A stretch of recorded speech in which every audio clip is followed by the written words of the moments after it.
Ардэн энэ өдрийн мэнд. За ингээд хайд юм аа алидинэ хүлээл 50 хүлээж бүр шимтэн үздэг One Piece маань товчлол ийхүү гэлэхэд бэлэн боллоо. За энийг ингээд ер нь уламжлал болгоно. За ингээд шинэ Накама болох Night Тэлмөн. Welcome. Тэцүү тэнгэрийн луу. За аха сүдүүд Bix бака Шижибукай. Тэгэд мөн би ингээд нийт 4 мембертэй үнэхээр баярлаа гэж ингээд дурдъя та нараа. Мөн та үргэлж суугаад дэмжиж халуун дулаан үгийг бөмбөгдөг та нар маань үнэхээр бэст шүү. За ингээд enjoy.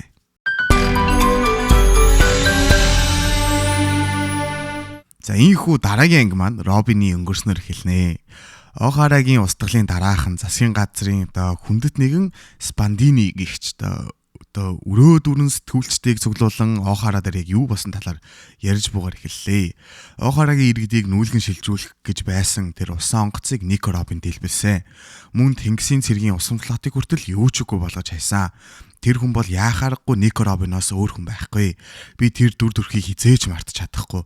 8 настай хүүхэд гих багийн цаана жинхэнэ чөтгөрийг химээснээр дэлхий дахинаар 8 настай Нико Робины толгойд мөнгө амлсан зарлт хуудас дарахлаа. Робиныг барих хүмүүс 100-100-аараа нэмэгдэж засгийн газар гэлтгүй түүний итгэж байсан гэрээ эзэн тусалж өгсөн эмээ гих мэтээр бүгд л түүнээс урж байлаа.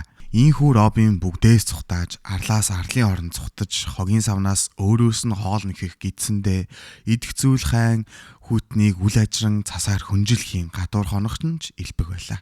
Дэлхийн засгийн газар өөрсдийнхөө бузар булааг нуухаар Охарааг бастер калтсан гэсэн ч энэ бүхний үр дагавар нь эргээд 8 настай Робины нуруунд дээр ирсэн юм а.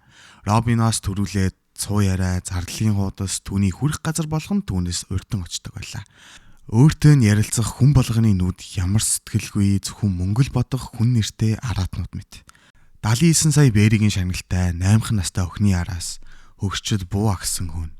Гагцхүү түүний амьд үгийн чухал биш, түүний толгой л тушаагдах ёстой байлаа. Ийхүү явсаар уралд цөхрөлт бүх зүйл эцтэй тулан нэгэн өдөр Робин хавцлын ирэг дээр ирээд би амьд явж яах юм бэ гэх эргэлзээ төрөхөд түүний толгойд түүний ээжийн хоолой мөн Саулын хоолой сонсогдлоо. Чи заавал амьдрах ёстой шүү Робин. Хэцүү байсан ч гэсэн хизээ нэг өдөр чамаа гих анд нөхтийг чи олох болно. Гих үгс түүний хавцлаас үсрэхийг зогсоолоо. Түүний талаар тархах худал хуурмаг үгс, хулгайч, мангас, чөтгөр, алуурчин, чөтгөрийн харц гих мэт эдгээр үгс түүний араас хөөсөөр. Харин Робин нарийнхан гэрлээр цаашгүйсээр байх энэхүү хэсгээр дараагийн хэсэг рүү шилжлээ. Агуу Эрик Элбафын бомбонд ирлээ. Тэднийг төсөөлж байснаас хавь өөрөөр тэднийг хутж байна. Найрсаг сайхан үс дулаахан далдаар тэднийг Элбаф тосч авлаа. Бүх юмс үлэмж том байхыг хараад бүгд л алмааран зогсоход Люфи харин тэднийг гүйцээд ирлээ. Люфи Усап хоёр тэрвэрлдэн инээлцээр гараа өргсөөр баяр хөөр Мишелээр дүүрэн тэд ирэн уулзцгаалаа. Лили тарин Элбафын цаг агаар маш онцгой юм аа гэж дурддаг. Арлын хэмжээтэй үүлнүүд, далайн үүлнүүд, Сабаудын арал дээр байдаг бөмбөлөгнүүд, солонгон шохоонууд гих мэт яг эдгээр юр бусын байгалийн тогтцоод энд байгаа учраас Элбафын онцгой байдал бүгдийг нь дэмжиж яг байх яг энэ гол зүйлийг бүрдүүлж байна гэж тодтоглоо. За ингээд бүгд эргээд уулзахад Нами шууд л Робин дээр ирж түүний өсний цэцэлтийг үнэхээр хөөрхөн байна гэж хэлэхэд Робин зөрүүлж та нарын хувцс яг Элбаф дээр тохирсон харагдаж байна гэлээ. Ингээд хайруудын тэдэнд өөрийнхөө албатуудыг буюу шинэ авраг далайн дээрэмчдийг бүрэн бүрэлдэхүүнээр нь танилцуулдаг. За ингээд тэднийг Элбаф татаа морилоо гэж хэллээ. Люфич түүнийг удаан уулзсангүй. Энэ удаан хугацааны дараа харсандаа үнэхээр таатай байгааг хэлэхэд хайруудын хариуд нь би чиний бүхий л явсан замаар явж ирсэн шүү дэрсэн малгайтай. Бид бүгд чиний үнэж албатууд гэдгийг мартаагүй үсттэй гэж дахин нэг сануулхад Люфи өмнөд нь нэх дуртай биш байгаа харагданаа. За Гэрдэс Санжич үнэхээр салахгүй байгаа бололтой тэнд байгаа харагдаж байна. За хайруудын гинтл Big Mom-ийн өнгөрснийг дуртахад Гэрд царай нь гинтл хувираад Линлийн бит хоёр уулан найзууд байсан юмсан. Даанч түүний Элбафт хийсэн зүйлс үнэхээр өршөөшгүй гэж дурдлаа. Ингээд манай хоёрын яриаг маань хоёр хөгшин ахмад маань таслан альвэ сархтаа тулангаа сайхан бүхнийг ярилцгаая гэж бүгдийг нь уриаллаа. Ингээд бүгд л уушин газар руу зүглэн өсөрж харайж байхад Робин уушин газар руу явахаас өмнө уулзах ёстой хүн байгаагаа дуртахад гинтэлд ирсэн малгатнаар бүгд Робинтай хамт цааш явахар боллоо. Жимбэ Зоро хоёр харин Дарлыг нэг сайн ачаатья байц хэмээсээр тэд цааш хамтдаа хөдөлгөө. Гэрд Саул чамд номын сан үзүүлэх юмсан гэж үргэлж ярьдаг байсан. Бүгдээрээ баруун хоошоо сургууль руу очицгоё гэж хэлэхэд Люфи би бол чиний ахмад аа. Багийн ахмад гишүүнд нь тусалсан хүнд ахмад нь хүндэтгэл үзүүлэх ёстой гэж хэлэхэд Робин түүний занг хинээс сурсныг гайхлаа. Броги тэдний саналыг хүлээн зөвшөөрч Саултай хамт буцаж ирэхээр чин нэг сайхан сархад тулгана гэж хэлэн тэдний эзгүүд хоёр удаа хангалсан хандгаа маха бэлдэж явахаар болж тэд цааш явцгаасан юм байна. За ийхүү цааш замдаа явахдаа Гэрд тэдэнд Саул Элбафын хүүхдүүдэд хичээл заадаг багшаа гэхийг хэлэхэд Усоп үнийг нь сонсоод хөөх агуу дайчид хүртэл сургууль сурдаг байх нэ гэж гайхан явж тэд очих ёстой газараа хүрчээ. Далайн ирэг дээрээс харагдах сүрлэг номын сангийн өмнө тэд иржээ. Люфи бовууг уу шууд л би Саул таларснаа илэрхийлнэ гэд гүүхэхэд Нами түүнийг дарж аван тэнэгэ энэ бол Робин Саул хоёрын дахин уулзах онцгой мөч гэж хэлэн түүнийг зөсөлөө. Робин урд гарan алхах зураа зүрхэн чангаар зохлон догтлон байхад нэгэн авраг охин яарсаар Яна Саул ухаан алчглаа гэсээр явахыг манай эд маань харан бүгд сандралтлаа. Чоппер шууд аль би имжлээти гэхэд Люфи юу вэ Саул яагаад заавал одоо ухаан алах ёстой юм бэ гэж уурлалаа. Гэтэл Робин Саулыг хараад сандрах биш харин ч Мишель тодрон яг юу болоод байгааг ойлгосон бололтой бүгдийн санаа зовлтгүй гэж хэлэн Саул руу төгөлөө. Саул чангаар түүн рүү ойрлолоо. Энэ үйлдэл бол тэднийг хамгийн анх танилцж байхдаа яг ингэж танилцж байсан үйлдэл юм аа. Саул араас нь шууд л инээн дээрээ шиши чамтай уулзснаа гэж үнэхээр сандарч байлаа шүү гэж хэлэн түн рүү сайтар харлаа. Шууд л түүний амнаас чи яг л ээжихээ адилхан болжээ Робин гэж хэлэн түүний гарн дээрээ өргөхөд цааш амьдрах ирээдүйдээ бити бууж өгөөрэй Робин гих түүний ээжийн хоолой цуурайтлаа. Саул үргэлжлүүлэн чи Вегапанкийн дамжуултыг үзсэн үү гэхэд би яг цацралт явагдаж байхад Экетер байсан болохоор сайн сонсож чадаагүй ч дараа нь сонноос уншсан гэж хэллээ. Түүх бол ялагчдын мичээс гихт тэр үг бол Охарагийн хүндэтгэл зориулж хэлсэн үг байсан. Энэ олон жилийн дараа Охарагийн үгс дэлхийд хүрлээ штэ. Энэ бүгдийн төлөө Охарагийн хүмүүс амьдарсан гэж хэлэхэд Робин түүний үгийг тасалж нүүрэн дээрх соринд нүрэн энэ өвддгүү гэж асуулаа. Саул инээнгээ надад энэ зэрэг бол юу ч биш шүү. Би сансныг чинь бодвол харин ч хатуу хүн шүү. Чамайг явсны дараа би далайн оролц ирсэн. Кузааны хөлдөөсөн шарах арлын халуунд хайлсан байсан. Арай ч эрэг рүү гарan амьд үлдсэн ч чиний талаарх бүхий л цуу яриаг сонсон чам дээр үнэхээр очмоор байсан ч гэж хэлэхэд Робин дахин нэг удаа яриаг нь таслан Мишенгээ хоёр гараа дэлгэн Саул намайг энэ үртэл амьд явсанд минь магтахгүй юм уу гэж асуулаа. Саул түүнийг ингэртээ тэрвэн мэдээч үдээ Робин 8хан настай бяцхан охин дэлхийн эсрэг тэмцээр 22 жил амьд явж энэ хүртэл ирсэн чинь үнэхээр их баярлаа. Энд ирэх алхан бүрт чинь би чамайг магтъя.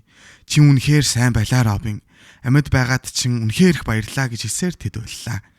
22 жилийн дараа уулзсан ч 22 жилийн турш яг энэл мөчийг тэд хамгаас их хүлээсэн мэтээр дулаахан уулзалтыг бүгд л харан уйлж байхад Жимбэ, Зоро, Люфи гурвал нүүрэнд нь Мишелээр дүүрэн энэхүү анги дуслаа. За одоо дараагийн анги руугаа орцгоох уу та.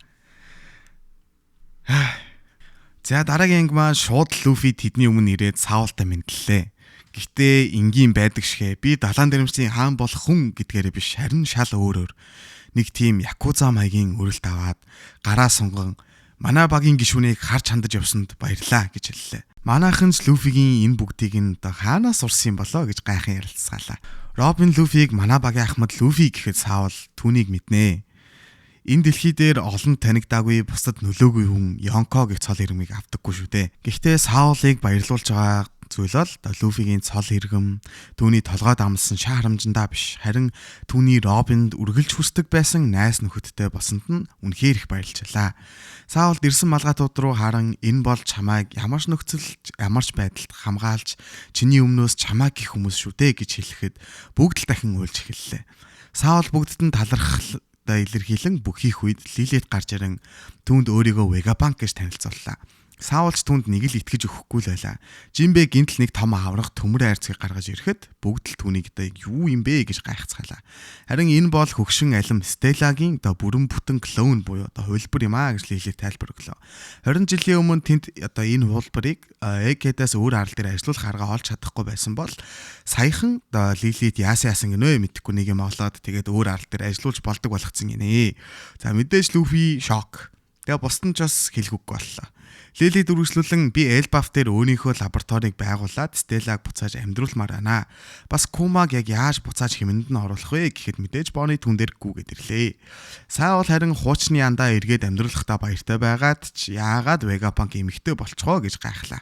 Лили тарин түүний хариунд дараа нь тайлбарлая гэж хэллээ. Саулын туслах гинт яриан дундор орж ирэн түүнийг өөрийг нь Аан гэдэг юм байна.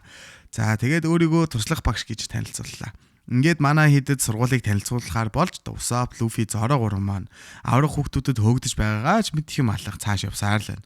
Усап харин шууд л хүүхдүүдээс та нар том болоод далаад гарan өөрсдийнхөө дайчин чанарыг сорих уу гэж асуулаа. Хариуд нь нэг хоолой наадах чин үлэг болсон яриа гэж хэлэхэд Зоро саяны хоолойг хүүхдийн хоолой биш байна гэдгийг анзаарахад хүүхдүүд хурж ирэн та нар наанасаа хурдхан олцсон чинь дээрдээ гэж хэлэхэд газар гинтл хөдлөлөө.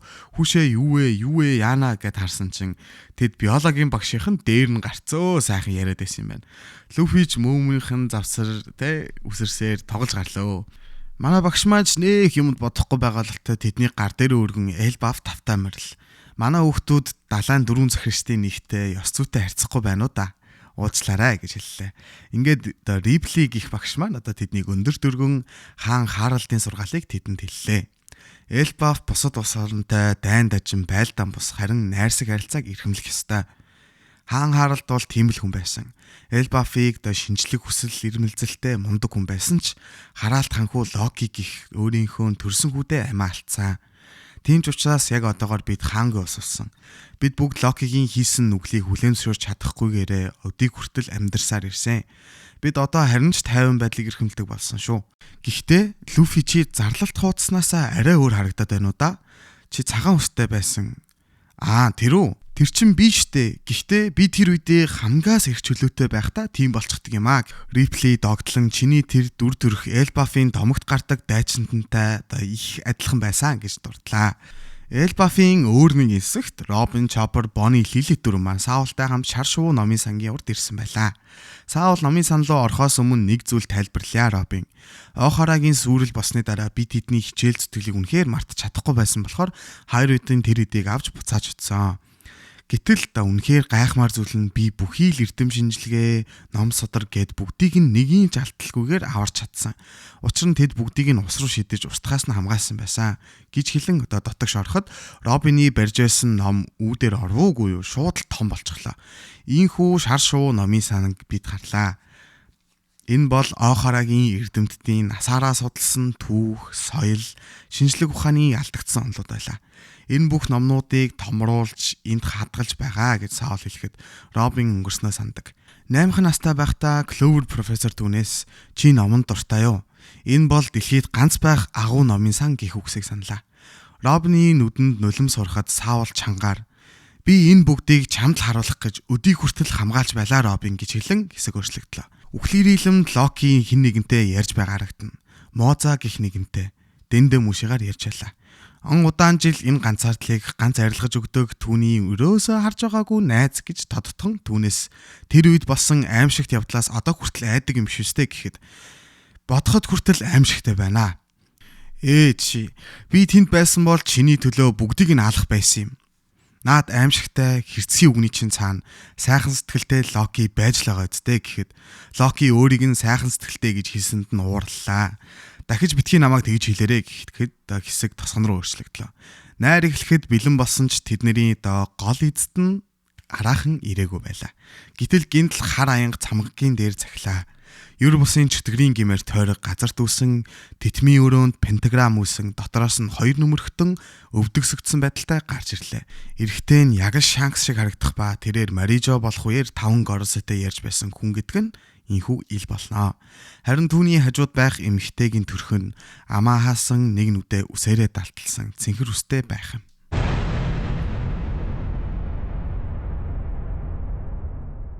Kickback, chilling out, maxing, relaxing. Summertime with a fantastic kickback.